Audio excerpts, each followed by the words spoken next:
Então, pessoal, nossa próxima infecção, a nossa próxima virose é a raiva, que também é conhecida por hidrofobia, O vírus da raiva, ele ataca o sistema nervoso, É uma zoonose viral que se caracteriza como uma encefalite progressiva aguda e letal. Essa virose, ela apresenta aí letalidade de 100%, e alto custo na assistência àquelas pessoas expostas ao risco de adoecer e morrer.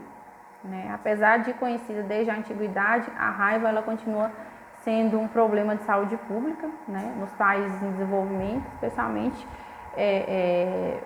por ser transmitida por cães e gatos, em áreas urbanas, mantendo aí a cadeia de transmissão animal doméstico homem. O vírus rábico, ele é neurotrópico, e sua ação no sistema nervoso central causa um quadro clínico, característico de encefalite aguda, decorrente da sua multiplicação entre os neurônios. Existe o ciclo silvestre, que é o aéreo terrestre, adquire na atualidade particular gravidade para a área de saúde pública, porque sua expansão ela vem sendo influenciada por certas intervenções ou modificações ambientais feitas pelo próprio homem. Tá? A transmissão ela se dá, transmitida por mordidas de morcegos, que se alimentam de sangue, ou por mordidas de cães, gatos ou ratos contaminados. A saliva desses animais, quando contaminados pelo vírus da raiva, também pode transmitir a doença. Se não houver atendimento médico rápido, a raiva, como eu falei, ela quase sempre ela é fatal.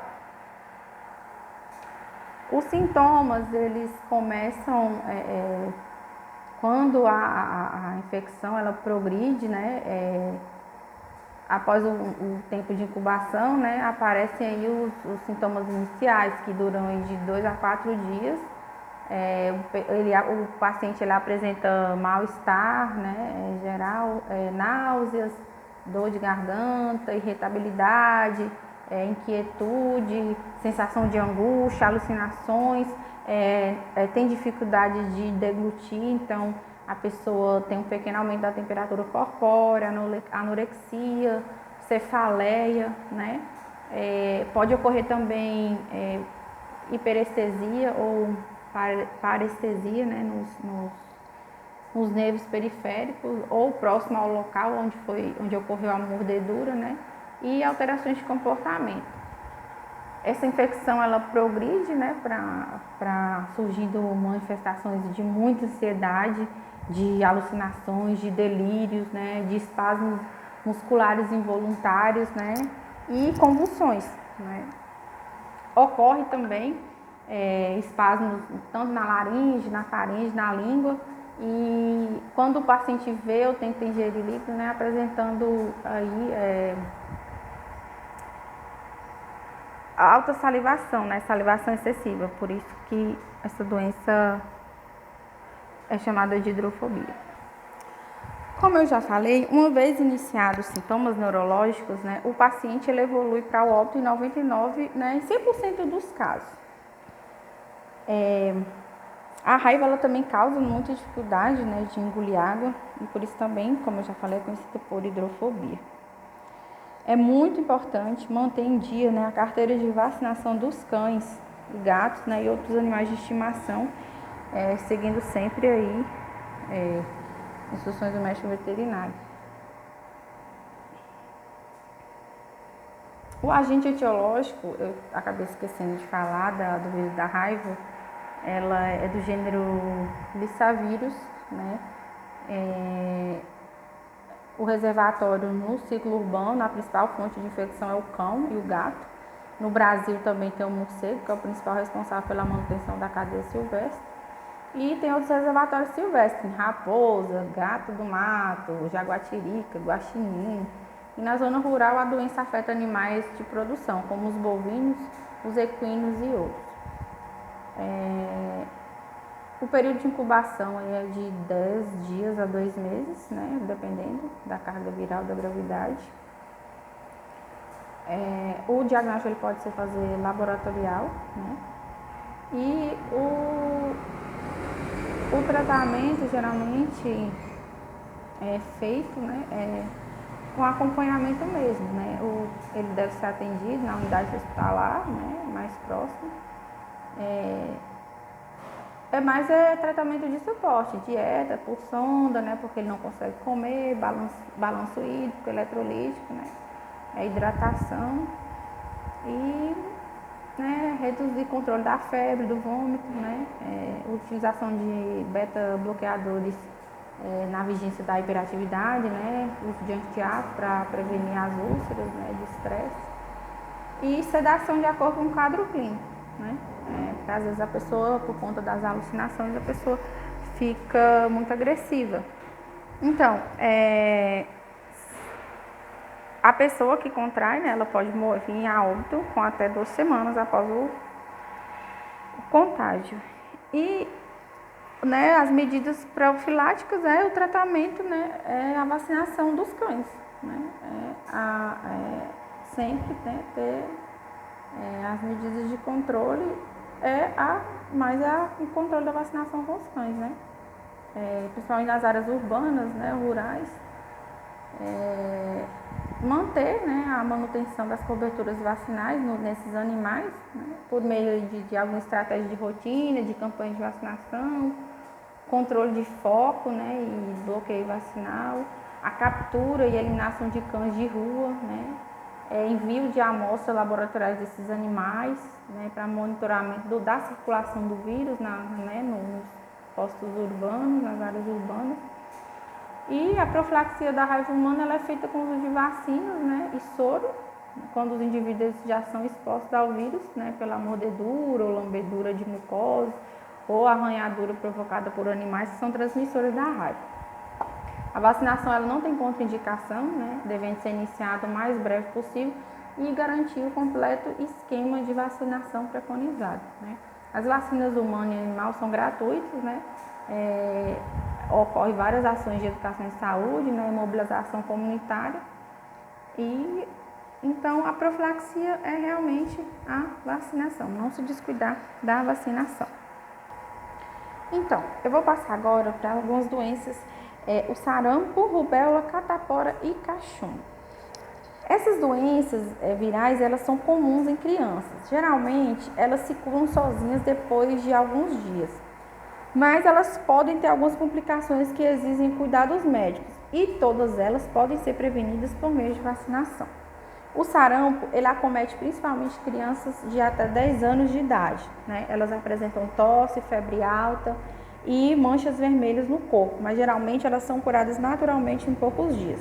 Mas, sobretudo, em crianças com problemas de nutrição, pode ocorrer complicações. Nesses casos, a criança ela deve, né, ter atendimento médico imediato.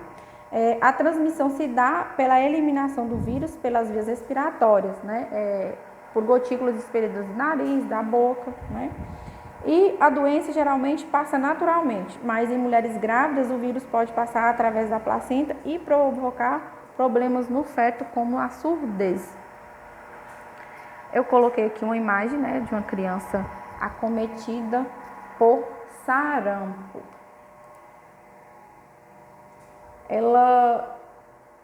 Essa doença ela é causada pelo agente, né, o vírus RNA, pertencente aos gêneros morbilivírus, né? O reservatório e a fonte de infecção é o homem. Diretamente, né, ela é transmitida de pessoa a pessoa através, como eu falei, das secreções nasofarígeas, né, expelidas ao tossir, espirrar, falar ou respirar. O período de incubação ele leva cerca de 7 a 18 dias, né? Desde a exposição à fonte de infecção até o aparecimento da febre, né? E o período de transmissibilidade é de 4 a 6 dias.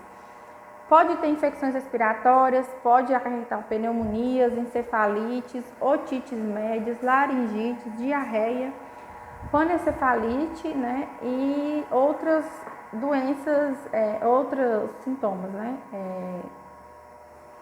Quando a criança tem alguma disfunção, como, por exemplo, a criança está desnutrida. O tratamento ele é sintomático, né? Podem ser utilizados antitérmicos, hidratação oral, terapia nutricional, né? Com incentivo ao aleitamento materno, higiene adequada dos olhos, da pele, das vias aéreas, né? E é isso. E, né, a prevenção seria, né, a vacinação. Né? A vacina ela é gratuita, né? A vacina ela é a única forma de prevenir a ocorrência do sarampo na população, sendo sua principal medida de controle. Né? Geralmente a criança recebe a dose da vacina, né, a tríplice viral, que é sarampo, rubéola e cachumba, aos 12 meses de idade, e a segunda dose ela é realizada entre 4 e 6 anos de idade.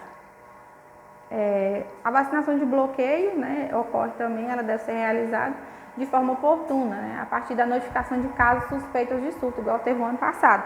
Nós tivemos surtos em São Paulo, né, do aparecimento de alguns casos de sarampo, envolvendo os grupos de 6 meses a 39 anos de idade.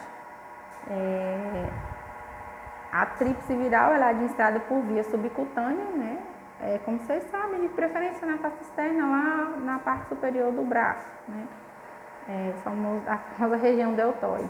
Vocês estão vendo aí agora em anatomia também. Né? Temos aí a catapora, né? A catapora ela é uma doença comum em crianças, né? Entre os sintomas estão febre, enjoo, vômitos e pequenas bolhas pelo corpo. A cura dela também ela é espontânea, né? Mas o doente ele deve ficar em repouso. Né? Em adultos pode haver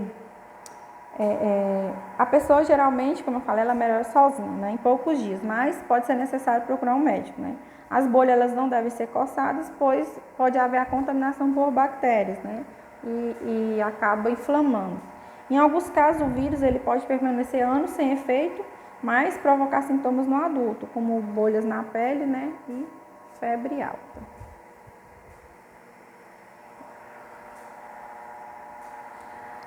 A rubéola, ela também é típica de crianças, né? Como eu já tinha falado, essas doenças, elas são típicas de criança. Os seus sintomas, eles são semelhantes ao da gripe.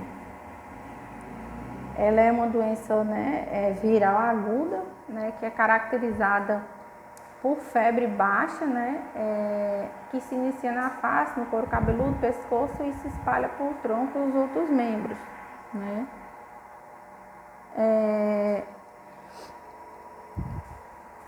A doença, ela geralmente passa naturalmente, né, mas em mulheres grávidas o vírus ele pode passar através da placenta e provocar problemas no feto também, né, como surdez. O causador, né, o agente etiológico é um vírus RNA do gênero Rubivírus. O reservatório é o homem. O modo de transmissão pode ser direto, pelo contato com secreções, né, de pessoas infectadas e de forma vertical, né, da mãe para o feto.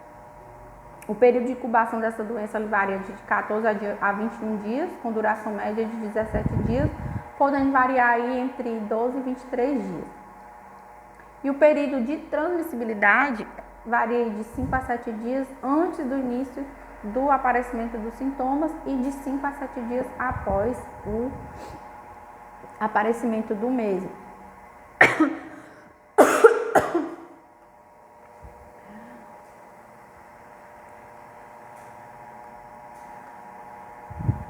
As medidas de controle para essa doença é a vacina, né? A única forma de prevenir a ocorrência da rubéola na população, sendo a sua principal medida de controle.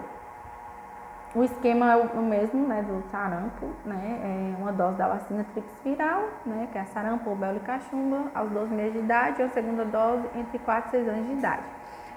Em situação com alto risco de infecção, no caso de notificação, né, de casos suspeitos ou de surtos, a mesma coisa, a vacinação de bloqueio ela deve ser realizada envolvendo o grupo de 6 meses a 39 anos de idade.